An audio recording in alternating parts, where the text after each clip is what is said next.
내가 원하는 삶을 살고 싶다면 오드리 헵번처럼. 흠.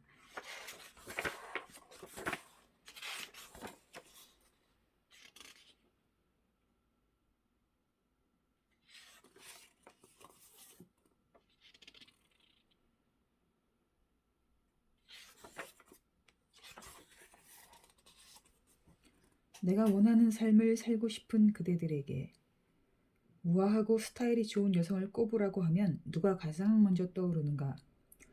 아름다운 패셔니스타는 많지만 우아하고 스타일이 좋은 여성을 꼽아보라고 할 때 아마 오드리 헵번보다 먼저 떠오르는 사람은 몇 명 없을 것이다.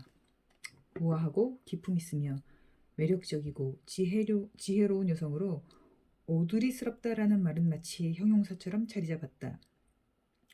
그래서 오드리 같은, 오드리적인이라는 말은 우아함, 고상함, 매력, 그리고 지혜로움을 고루 갖춘 사랑스러운 캐릭터를 묘사할 때 쓰이곤 한다. 오호. 오드리의 스타일은 패션계에 큰 영향을 주었지만 그보다 우리가 더 주목해야 할 것은 오랜 세월 동안 그녀가 우아하고 사랑스러운 인생을 완성했다는 데 있다.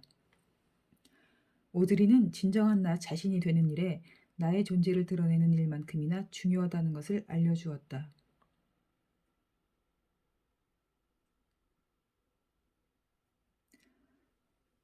오드리는 항상 그녀가 처한 상황에 대해서 올바른 해답을 가지고 있었다.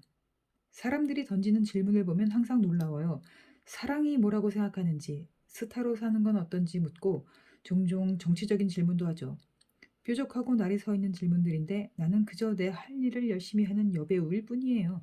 하지만 어떤 문제에 대해서는 내 의견도 중요하다고 생각해요. 물론 그게 뭔지 쉽게 밝히지는 않을 거예요. 내 의견이 얼마나 가치가 있는지는 따져봐야 하거든요. 오드리는 훌륭한 한 사람이 가질 수 있는 모든 것을 지닌 존재였다. 우리는 그녀와 공감하고 싶었고 그녀를 닮고 싶었고 여전히 원하고 있다. 그동안 그녀가 인터뷰를 통해 들려준 말들을 살펴보면서 지금까지 내가 알아왔던 사실에 새로운 몇 가지 깨달음을 더할 수 있었다.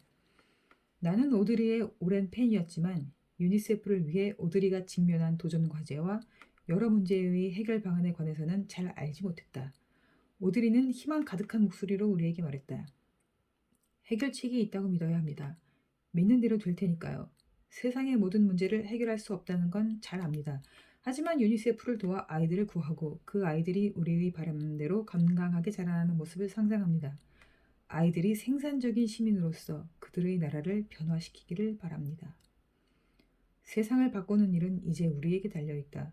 오드리가 세상에 나누었던 빛과 영감이 우리의 삶을 비추어 주길, 그리고 그녀의 삶이 우리를 고양시키길 바란다. 멜리사 헬스턴. 내 삶에는 어떤 이론도 공식도 없어요. 그냥 어느 정도는 본능에 따르고 상식에 따르죠. 이론은 이론일 뿐이에요. 그리고 내가 만난 모든 사람들과 모든 경험에서 그 안에 있는 논리와 이론을 흡수할 뿐이에요.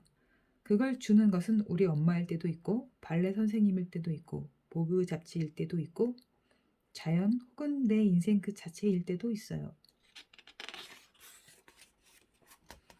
음, 어제보다 오늘 더 행복해지는 법. 가장 중요한 건 인생 그 자체를 즐기는 거예요. 행복해지는 것.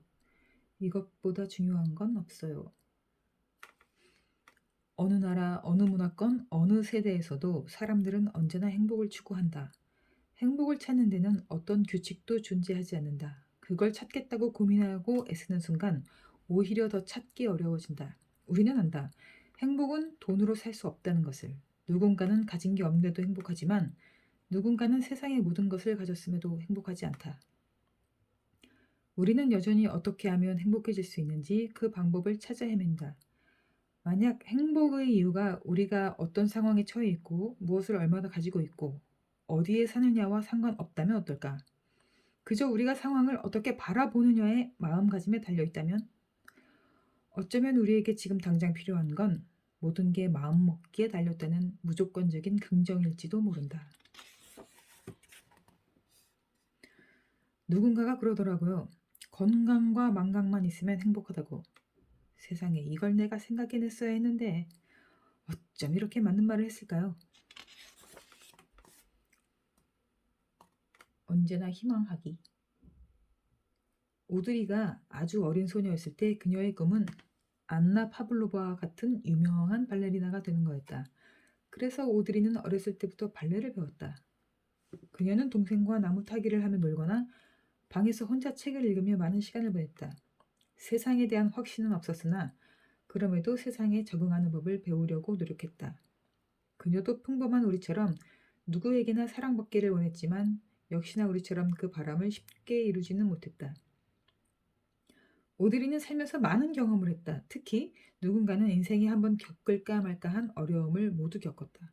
실망, 좌절, 고민, 텅 빈 잔고, 그리고 우리는 감히 상상할 수 없는 일까지 경험했다. 바로 하루아침의 성공과 명예, 유산, 영화 제작자의 삶 등이다. 이 모든 것을 전 세계 사람들이 지켜보는 사이에 이루어냈다. 삶은 그녀를 가만히 두지 않았다. 하지만 상관없었다. 그녀는 어떤 일을 겪든 언제나 반짝거렸고 그 빛을 잃지 않았다. 그리고 우리는 종종 잊고 사는 것을 그녀는 끝까지 잊지 않았다. 인생은 그 자체로 엄청난 기회라는 사실을 말이다. 내 삶은 드라마보다 더 드라마 같았어요. 힘든 순간도 있었지만 그게 어떤 어려움이든 나는 모두 잘 겪어냈어요. 그리고 그 끝엔 언제나 보상이 따랐죠. 오늘 하루를 위해 사는 것보다 더 중요한 건 오늘을 귀하게 여기는 태도예요. 오늘이라는 이 순간은 그저 물리적인 시간일 뿐이에요. 어느 날 문득 깨달았어요.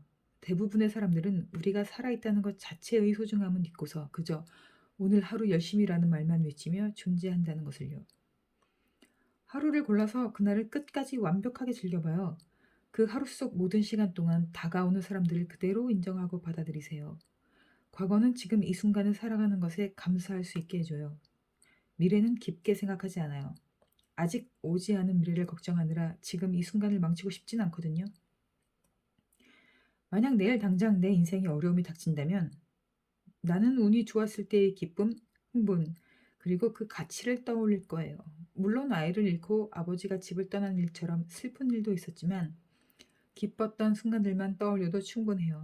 그 기억만으로도 버틸 수 있어요.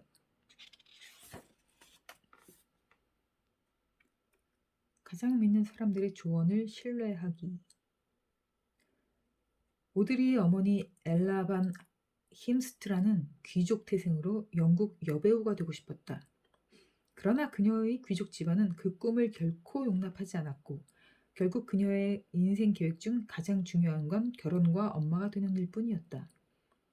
남작 부인이라 불리는 걸 좋아했던 그녀는 결혼을 숙명이라 여기고 결혼했지만 결혼 생활을 끝까지 유지하지 못하고 이혼을 했다. 당시의 이혼은 흔한 일이 아니었다. 그녀에게도 이혼은 쉽지 않은 일이었지만 두 아들인 알렉산더와 이안과 함께 싱글맘으로 당당하게 살았다. 이혼하고 1년 후 그녀는 조셉 헵번 러스턴과 두 번째 결혼을 했고 그 사이에서 오드리 헵번이 태어났다. 그녀는 오드리가 세상을 탐험할 수 있게 했고 많은 영향을 주었다.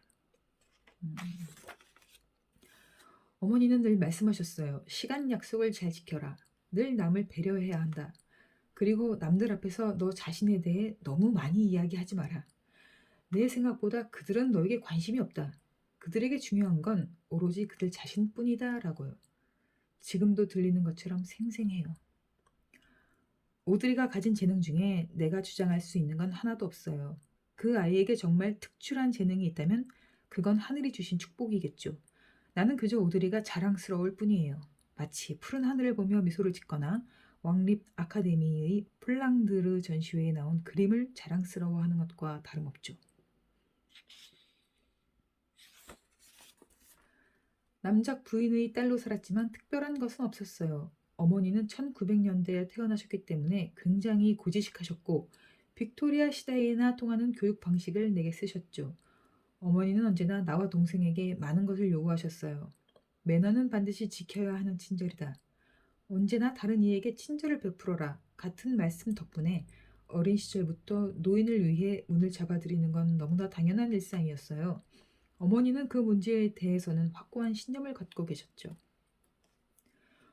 어머니는 내게 많은 것을 가르쳐 주셨어요. 똑바로 서는 법, 등을 곧게 펴고 앉는 법, 와인과 단 것을 적게 먹고 담배는 하루에 6개비만 피우도록 스스로 절제하는 법. 사소하지만 인생에서 진짜 중요한 것들이죠.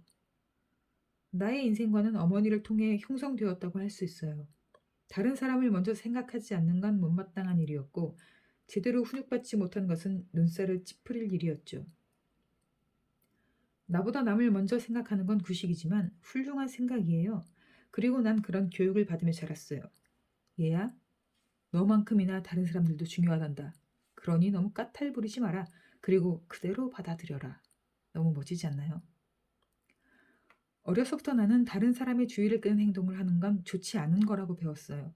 절대로 남의 시선에 신경을 쓰거나 이목을 끄는 데 집착하지 말라고요. 이게 내가 배운 삶의 방식이에요.